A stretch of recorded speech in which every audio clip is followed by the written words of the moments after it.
നാട്ടിലും മറുനാട്ടിലും ഫുട്ബോൾ എന്ന കായിക വിനോദത്തെ നെഞ്ചേറ്റിയ മുരളീധരൻ കളിക്കളത്തിന് പുറത്തായി.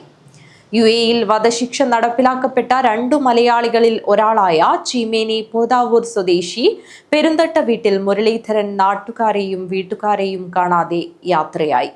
ഫെബ്രുവരി 15-നാണ് മുരളീധരന്റെ ശിക്ഷ അവിടെ നടപ്പിലാക്കിയത്. ഫെബ്രുവരി 15-നാണ് മുരളീധരന്റെ ശിക്ഷ അവിടെ നടപ്പിലാക്കിയത്. തലേനാൾ ഇയാൾക്ക് വീട്ടുകാരുമായി ഫോണിൽ സംസാരിക്കുന്നതിന് അവസരം നൽകിയിരുന്നു. ശിക്ഷ നാളെ നടപ്പിലാക്കുമെന്ന് മാത്രമാണ് മുരളീധരൻ മാതാവ് ജാനകിയോട് പറഞ്ഞത്.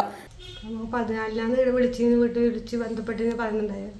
15 ഇതുപോലെ എൻ്റെ ശിക്ഷ നടപ്പാക്കുന്ന രീതിയിലാണ് അമ്മേനെ വിളിച്ചിട്ട് പറഞ്ഞിട്ടുണ്ടായത്. 2006 മുരളി ഗൾഫിൽ പോയിട്ടുണ്ടായത്. 2009 വരാൻ വേണ്ടി നിൽക്കുമ്പോഴാണ് ഈ സംഭവം ഉണ്ടായത്. സംസ്കാരം മാർച്ച് 6-ന് വ്യാഴാഴ്ച നടക്കുമെന്നും ചടങ്ങിൽ പങ്കെടുക്കാൻ വീട്ടുകാർക്ക് അവസരം നൽകുമെന്നും അന്ന് അറിയിച്ചിരുന്നു.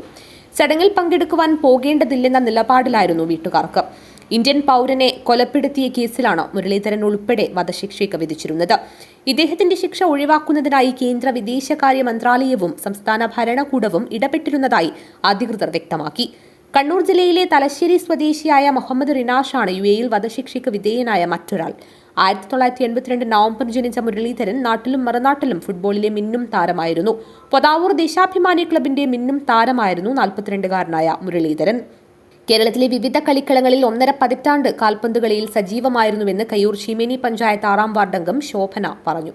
നേരത്തെ അബുദാബിയിൽ ഡ്രൈവറായിരുന്ന മുരളീധരന്റെ അച്ഛൻ PV കേശവൻ 7 വർഷത്തോളമായി നാട്ടിലാണുള്ളത്. സഹോദരി സൗമ്യ, ഭർത്താവ് സുകുമാരനൊപ്പം നീലേശ്വരം പട്ടേന നീരൊഴുക്കിലാണ് താമസിക്കുന്നത്. അനുജൻ മുകേഷാണ് അച്ഛനും അമ്മയ്ക്കൊപ്പം വീട്ടിലുള്ളത്.